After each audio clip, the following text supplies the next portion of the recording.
everyone. Welcome to the Image and Wire show. My name is Jake Fisher, and I'm the host of the show and the editor of the Image and Wire newsletter. And I'm really excited to have Rich Dewit from Bayer Radiology on the show today. Rich is the Vice President of Sales and Marketing at Bayer Radiology, and he's been with us in the imaging industry for quite some time, and he has a lot to share, and I can't wait to share it with you. So without further ado, welcome to the show, Rich. Thanks, Jake. Good to see you. It's good to see you. It's good to have you on. Maybe we can start off by just learning a little bit about your role and your history in the industry. Sure. And then I'd love to hear about your history at RSNA. I understand that we're about a week out. Yeah, sure.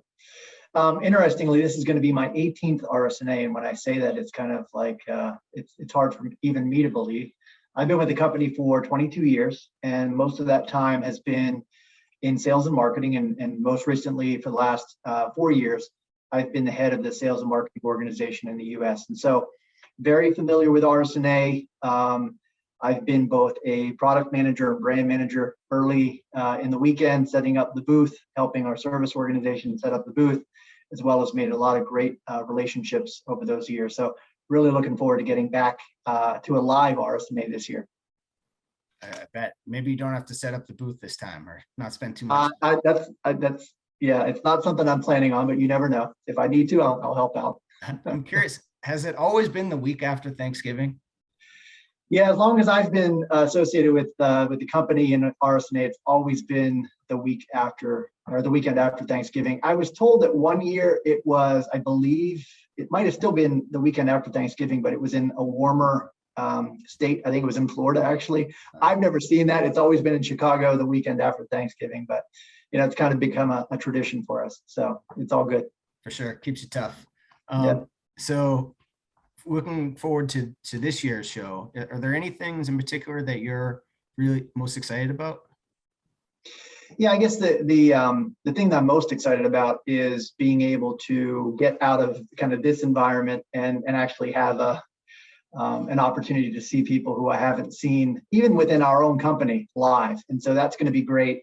And hopefully we get a good amount of attendance in Chicago. It's just, it's a really great environment because there's just so many people from across the industry, so many people that I've come to know, not only on the clinician or provider side, but even across industry. And so that's probably the thing that I'm most excited about, is just seeing people I haven't seen in a while.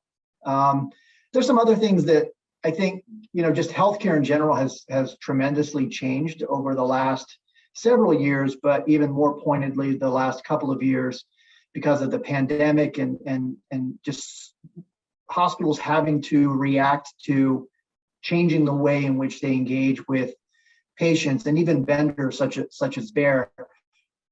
And the things that I hear pretty consistently from customers that are on their mind are things like staff. We've gone through these ebbs and flows of what is AI and how might it represent either a benefit or a threat to me as a clinician. So we've gone through these ebbs and flows, but really the last 18 to 24 months have been really significant. And so when I think about this theme of redefining radiology, which is the RSNA 2021 theme, it really is very poignant for what we're going through. And so I'm anxious to not only see how people kind of react and embrace that theme, but also listening to some of the leaders in our industry talk about what it means to them. So there's a very personal, I think, connection to how people have either survived or thrived through this last 2 years and what it means to how they practice medicine, how they view the importance of radiology,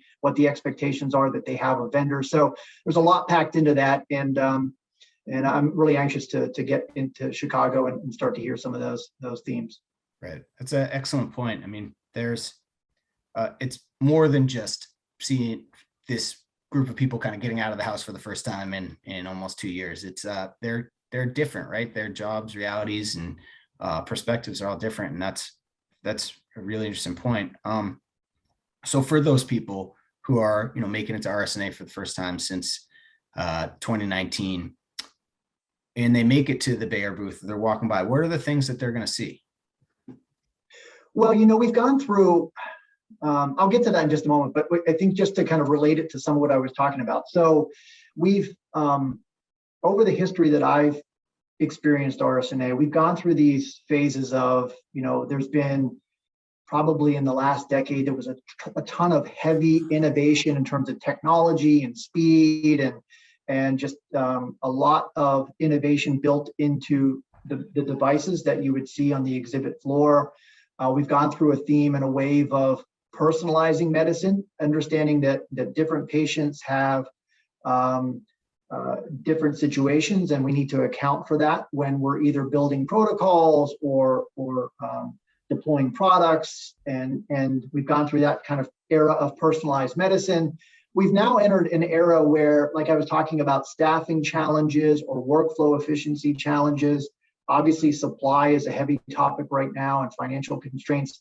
So when somebody approaches the Bear booth, and I assume it's going to be like this across the exhibit floor, it's not going to be simply showing new innovation. We've got to weave that innovation and that technology into what is the outcome that we're trying to drive for our customers. And so there's going to be a heavy focus on understanding how do those staffing challenges represent them or present themselves in the radiology suite, and how can Bear better serve the needs of our customers. We've got several tools that we think can do that. But we want to make sure that we're hearing from customers, because every situation is a bit unique. And because the last 2 years, I think we've done a good job of supporting our customers, sometimes live, but a lot of times remotely, like you and I are talking right now. We want to make sure that we're not going too fast and assuming that everybody wants to hear about technology or new products before we truly understand what it is that they're trying to achieve. And so customers coming to our booth will hear a lot about workflow solutions. So we have a new tool, it's called Insights, and it's designed to really capture data that we think represents some of the key performance indicators that are happening in a radiology suite. We can customize it based on what the radiology administrator or the clinicians are trying to capture, and it allows us to have a conversation of things that we want to improve or things that we want to reinforce. So it's kind of a source of truth, if you will, with respect to KPIs that are happening in the radiology suite. We've got other products like Gadavist, which is a market-leading MR contrast agent that we provide. We've got a new presentation for Gadavist called the Imaging Bulk Pack. Again, it's differentiated because it's a new presentation for the product. But what is even more important about that offering is it provides a means to better and more efficiently manage workflow and contrast supply within the MR suite. And then we've got a few other things that we're really proud of. We've really taken steps to ensure that the way in which Bear connects with the community is important. And so we've got 2 sponsorships that we're very proud of, one with the Susan Komen Foundation, one with RadAid. So anybody coming into our booth will have an opportunity to learn a bit more about how Bear is affiliated with those 2 organizations, what we're doing in the spirit of community involvement and charitable organizations. They'll see and hear what we're doing in that area.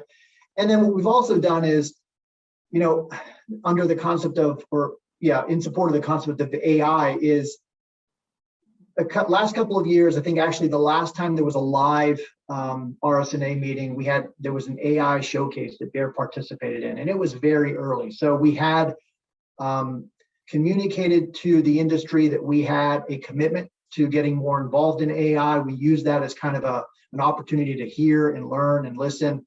And now we actually are going to have a dedicated booth. So anybody coming into a Bear booth will see the main Bear booth, but they will also see a complimentary booth that's dedicated to AI. And that's where they will learn more about what Bear is planning in the area of AI. So we've got a platform that we're on the cusp of launching, and it helps do things like increase diagnosis confidence or improve workflow efficiency. It does a variety of things, but it's an opportunity for us to not let AI get lost in the larger Bear booth. It's an opportunity for any customer who wants to really zero in on AI and what is Bear doing in the area of what we call digital solutions to go into that booth, and then they can tie it back to the main booth, because it's just a good way for us to complement, specialize, but also complement between those 2 booths. So that's a flavor of some of the things that the customers will see and experience when they come into either one of our Bear booths. That's exciting. You've been busy over there. Yes, we've been very, very busy, kind of waiting for this to get off the ground. So we're excited about it. Okay, I'm curious. So with the Insights platform, the first one you Yep. talked about, um, for the folks who would be using this, what are they doing now? How are they keeping track of those KPIs or making sure Yeah. that they're Yeah. optimized Good. workflows? Yeah. Good question. So, I think there's so many varieties of, there's dashboard is probably the most generic term I can use. So many hospitals and some companies and some vendors as well have just developed organically kind of homegrown dashboards that give them the information that they're looking for with respect to their suite or whatever part of the hospital that they're focused on measuring. So what we've tried to do is over literally probably a decade of learning. We actually had some of our own dashboards early on. We've tried to learn from experiences of having our own products, learning from customers who have tried to do it on their own, and we've incorporated that all into this platform, which is very customizable. We can go very deep and very broad, or we can specialize in only certain areas. And we like to think about what we capture in terms of data or KPIs in three buckets or three categories. There's clinical KPIs, there's financial KPIs, and then there is operational KPIs. And so clinical might be that we want to make sure that we're measuring protocol adherence. So when the protocol is designed and prescribed for a particular patient, is the technologist using that, or are they adapting it, or are we specializing protocol? So that's an example. Operational might be, we want to understand, are there opportunities for us to improve training or enhance training, because different technologists, for instance, are doing differently when it comes to how they're actually working their shift, supporting the patients that they're encountering on their shift. Again, going back to protocols, how they're using protocols, potentially adjusting protocols, how that makes its way ultimately to the radiologist who's trying to render a report. So there might be some operational things that we can help with. And a lot of that might be in the area of training. And then financial might be that somebody just wants to understand, how am I spending money in my suite? So how much contrast am I buying? How many syringe kits am I buying? Is that changing over time? Can I better manage my inventory? So there's a variety of different things. Those are just three very simple examples. But in those three categories of clinical, operational, and financial, there's different things that we can customize depending on what the customer is looking to do. We can help manage that Insights platform for them, or they can do it on their own. But it just gives a lot of scalability and customization to what a typical radiology suite would be looking to measure. And that the part about the operational and financial kind of makes me think about your bulk packaging. And I remember covering that, I don't know, about a year ago when the first set of announcements came out. And it seemed to be a really logical solution for everyday problem, right? Yeah. Maybe you can share a little bit about essentially how it works, and now that we have X amount of time under our belt where it's been out in the field, how people have been able to streamline their operations. Yeah, sure. So Gadavist is a market leading gadolinium-based contrast agent in the MR space. And what we found is that, the volume of contrast injections in MR, in a typical MR suite, is very different than in a CT suite. However, there still could be improvements made to how you only take out of a larger volume presentation or package, like our imaging bulk pack, only take out what you need for a particular procedure. So instead of loading every single syringe with the same exact volume patient to patient, this imaging bulk pack provides a more flexible way, not only for the benefit of the patient, because you're only drawing into our syringe what's necessary for that procedure. It's also a potentially more cost-effective way, depending on, and there's different parameters that go into that, but a more cost-effective way that's not purely and simply dollar signs. It's also just efficiency within the suite. So it helps with respect to inventory management. It helps to minimize waste that is left in the container. And it's an on-label way of ensuring that the customer gets the benefits of automation that come from our injection system, but they also are able to get the benefits of efficiency through using a larger presentation contrast container, such as we have in the imaging bulk pack. So it's multifaceted, but really at the end of the day, it's the only on-label and differentiated way for a customer to be able to do that in the MR suite. Got it.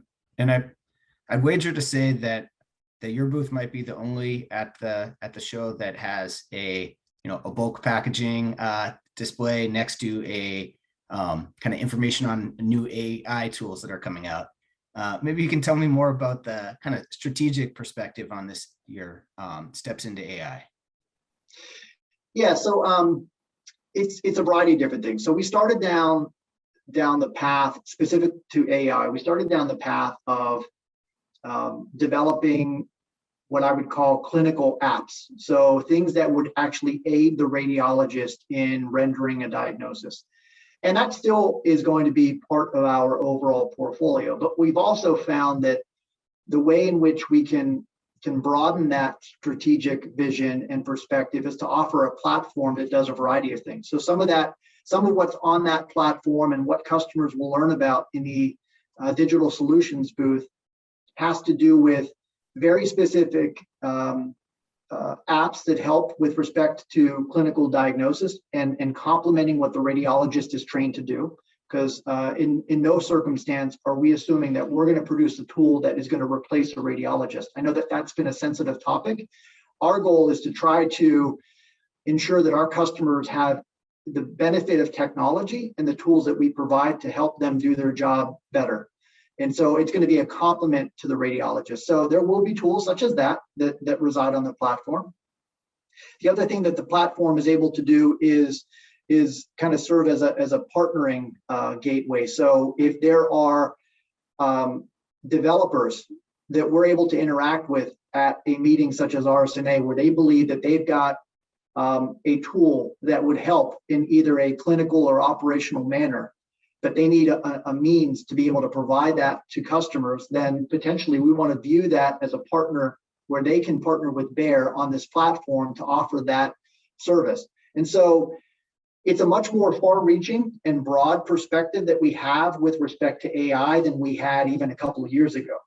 Quite honestly, a couple of years ago, we were trying to figure out, okay, where could we find an opportunity to both be involved but also differentiate.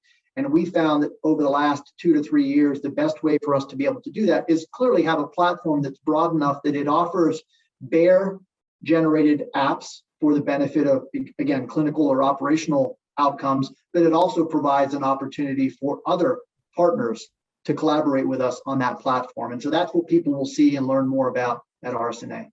Right, that makes sense. And because you have so many kind of deep relationships and kind of integrated technology, I feel like it's a really straightforward way for imaging providers to themselves make their foray into AI.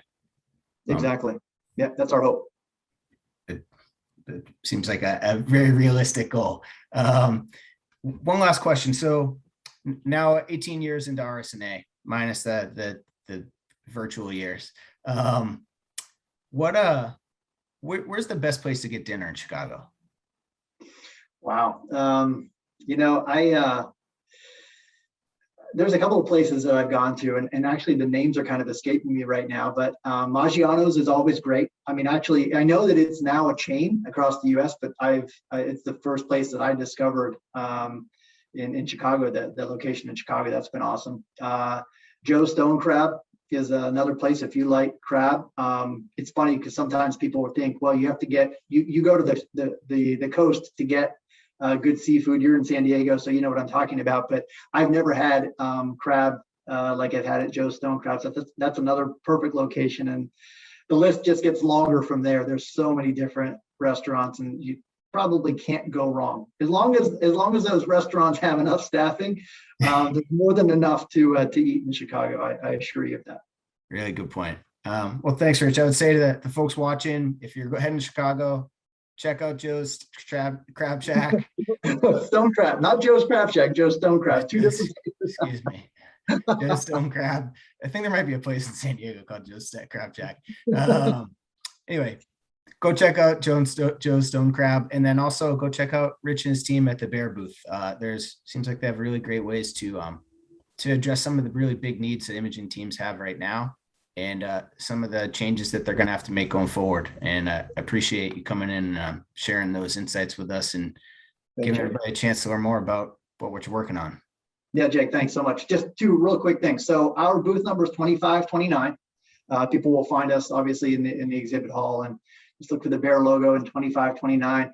And then also, in addition to products and conversations we're going to have with our customers, they'll have an opportunity to see some of the educational sessions and clinical sessions that we're going to be putting on through Sunday to Tuesday. So some of those are partnering with other vendors, some of those just some of the great research that we're working on specifically in the areas of breast MRI and cardiac. But there's a variety of different things that will be on display, and you can learn more about those at the Bear booth 2529. Excellent. That's the reason that half the folks are going, right? Is to learn more, sharpen the axe.